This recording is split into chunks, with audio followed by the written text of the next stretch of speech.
Bonjour à toi qui regarde cette vidéo, j'espère que tu vas bien. Moi, c'est la grande forme. Aujourd'hui, je viens raconter une histoire qui m'a été racontée par un mentor. Un mentor, l'histoire, c'est quoi? Il s'agit d'un monsieur qui voulait offrir une montre à son fils. Une montre qui avait une valeur de presque 200 ans, c'est-à-dire que la montre lui avait été offerte par son père et ils avaient l'habitude de cela passer de génération en génération. Donc le monsieur qui dit à son fils, bon, écoute, il est temps que je te passe la montre. Mais avant de la prendre, je vais te demander d'essayer de la vendre pour que tu puisses savoir à peu près quelle est la valeur réelle de cette montre. Je te rappelle déjà qu'elle a 200 ans.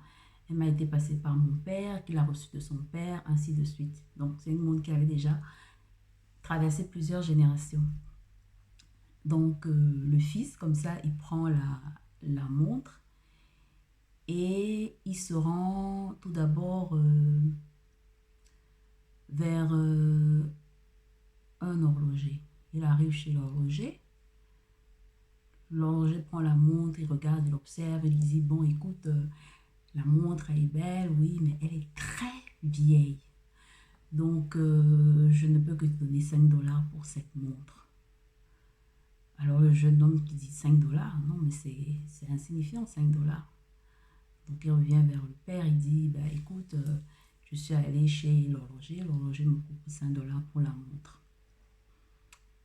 Le père qui lui dit, bah, écoute, repars, continue tes démarches, tu vas simplement la donner au plus offrant.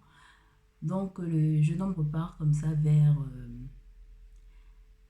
un bijoutier cette fois-ci, avec la montre, la vieille montre de 200 ans. Donc, il arrive chez le bijoutier cette fois-ci. Le bijoutier prend la montre, il regarde, il observe. Et, proposition du bijoutier, 5 dollars.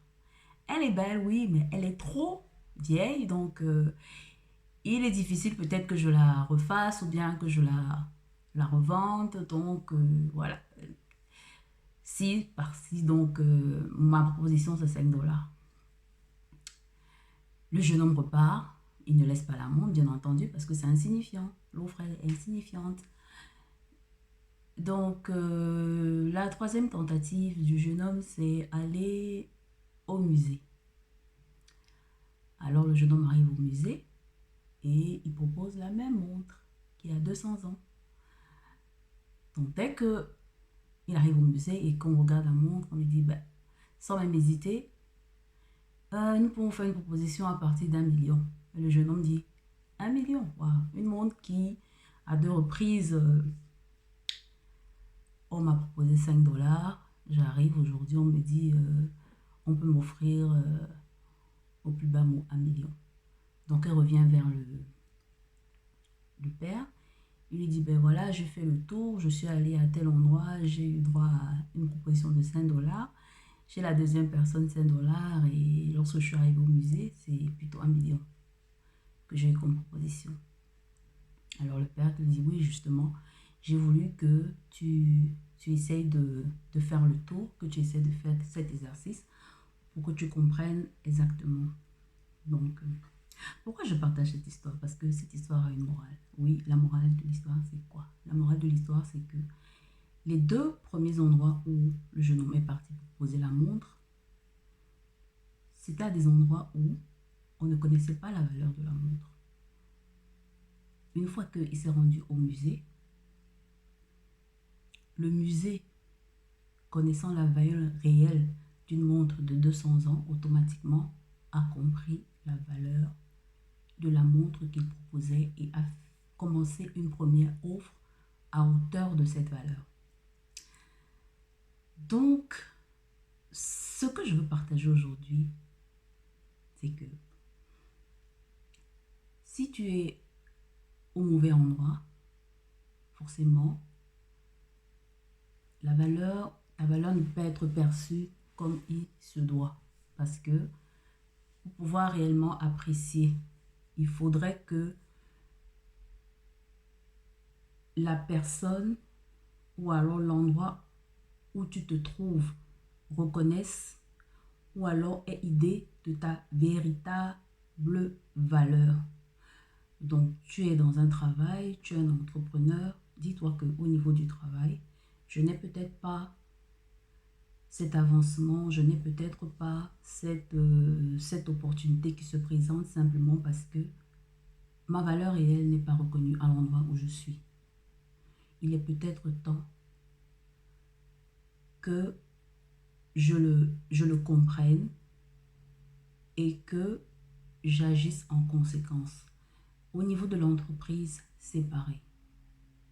Vouloir proposer ses produits, vouloir proposer ses services au mauvais endroit, à la mauvaise personne, forcément, il y aura il y aura un souci au niveau du degré ou alors du bénéfice ou que le service ou alors le produit peut apporter.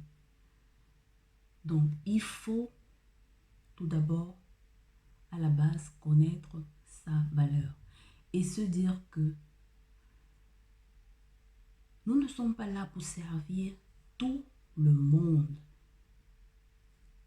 Tu n'es pas là pour servir tout le monde. Tu as une catégorie bien précise de personnes que tu es censé servir. Tant que tu vas te retrouver au mauvais endroit, la valeur du service que tu peux proposer ne sera jamais considérée à sa juste valeur simplement parce que tu es au mauvais endroit. Mais pour pouvoir savoir si on est au mauvais endroit, il faut déjà connaître sa valeur. C'est important. Donc, j'ai eu ce partage. Je me suis dit non, pourquoi pas partager cette histoire avec vous aujourd'hui. Donc, il est important en toute chose dans la vie d'être sûr que nous sommes au bon endroit. Nous sommes en face des personnes, en face